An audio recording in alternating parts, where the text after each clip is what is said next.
আমার নাম আনিসুল হক। ভাই আমার ভাই নোয়াখালী কোম্পানিগঞ্জ বসুনের দক্ষিণে বাংলা বাজার।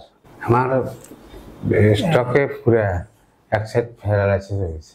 আগের থেকে কিছুটা উন্নতি হয়েছে। স্টক করার সময় তো একটু এটা বাইরে কোনো অসুখ বিসুখ ছিল না, জ্বরও ছিল না। রাত্রে বাটার খাইছি, ভাত খাই, সাঁঝ দিচ্ছি, চা খাইছি। আমি ফান খাই, ফান কতদিন বানান টাইম লাগছি খাই নে ঘুরানি টুরানি ঘুরে নয়। আজকাল একজন কাবির গান নিচে বই গেছি আর হাত পা গাইতে যাই না। হেতে আবার কথা কই পরে আর রুমিতে লোক ছিল, নাম্বার দিছি, আরবার কাছে ফোন করছে। পরে আরবার গাড়ি লই আয়, অ্যাম্বুলেন্স লই আয়, লই গেছে। আর মেডিকেল আর কোথায় না নিচে দেন। এটা অসুখ লই আইসে যে 4 বছর বাড়িতে দেশে আছে।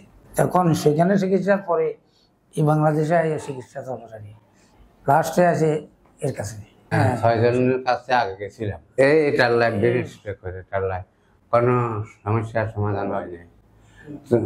মোটামুটি আছি আর কিছুটা উন্নতির দিকে আছে। আবার যদি আল্লাহ ভালো করে আর কি চলাফেরা করতে কষ্ট হচ্ছে। এখন মোটামুটি লাঠি ছাড়া হাঁটতে পারি। এতে লাঠি আসছিল, উঠতে বসতে কষ্ট হইতো, টানা দিয়ে যেত। এখন হাড়ি মোটামুটি পুরো মানে অবসর মতো হয়ে গেছে। মোটামুটি কত চলতেছে। একবার সোয়াদ আছে না, আমার কইতাম 8 দিন কোথাইতাম না। 8 দিন পরে হোস আসি আর এত 4 মাস চলে সোয়াদ আছিল। সোয়াদ তো নি ব্যায়াম ট্যাম করাই তো ইয়ে করা যায়। পরে ভাবে কিছুটা হাঁটা চলা শিখছি আর এখন কিছু পরিবর্তন দেখা যাইতেছে। ভালো আছে জীবন আলো।